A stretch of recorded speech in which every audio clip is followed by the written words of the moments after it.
The theme for the movie as I was writing is faith is what you make it, I think.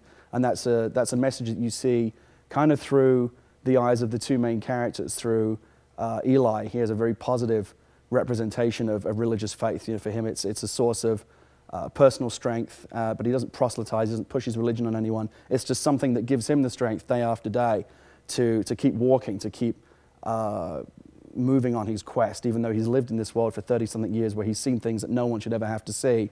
It's his faith and it's his belief that what he is doing is kind of ordained from up above that gives him the strength to carry on.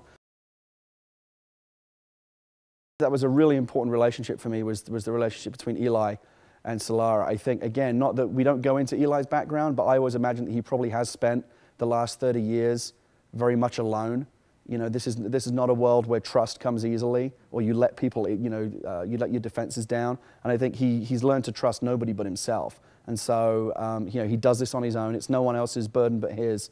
And so he doesn't have any friends. I don't think he's ever had a traveling companion before. And so when this innocent girl comes into his life and really kind of responds to him and wants to help him and be with him, and she sees kind of why he's hurting and how great his burden is, that he initially rejects that. But that really, I think, is the great relationship of the movie, is how he eventually kind of begins to let her in, and through doing so, she begins to kind of learn a lot about what's important to him, and that there's something bigger out there than just staying alive, you know, for your own ends.